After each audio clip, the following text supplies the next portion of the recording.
Yemen, which in recent years has been a major U.S. ally in the war against terror, seems to be in the process of unraveling. Al-Qaeda fighters now taking over the headquarters of an army brigade as they assert their authority in a growing power vacuum.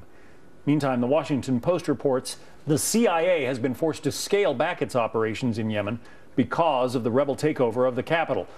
A setback for the White House as it scrambles to deal with all of the unrest. Leland Vittert live at the White House. The administration still contending, Leland, that Yemen is a success story?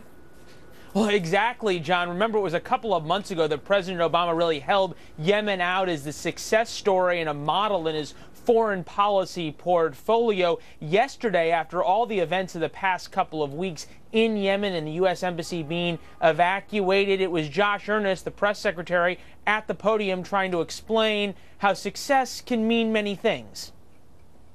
Because of our diplomatic work, because of our strong counterterrorism partnership, but also because of this president's own determination and willingness to order U.S. military operations in that region, we have succeeded in applying significant pressure to the AQAP leadership that's operating in Yemen.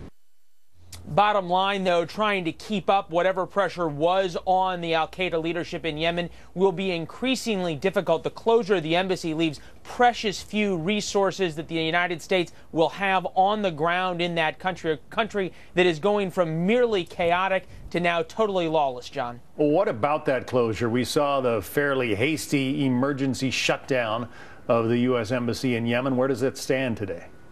Well, the embassy, the staff at the embassy and the U.S. Marines guarding it split town over the past couple of days, and there's been a lot of discussion over the fact that it's believed that a number of those Iranian-backed rebels got a hold of some of the U.S. armored cars and SUVs there. Today, video from Yemen showed armed men guarding the now vacant compound, but exactly who these men are is impossible to verify. The U.S. Marines did destroy the heavy weaponry that was protecting the U.S. Embassy there. That's almost like a large fort. They then convoyed to the airport, and we're told that once they got to the airport, that's when the Marines destroyed their personal weapons, sidearms, rifles, those kinds of things by removing the firing pins and then smashing them with sledgehammers. They're calling it part of an approved destruction plan and say no usable weapon was ever turned over before leaving. The situation, though, made a lot of folks remember last year when the U.S. evacuated the diplomats from Tripoli, Libya. This is the video. Didn't take long before all this video showed up on social media of the rebels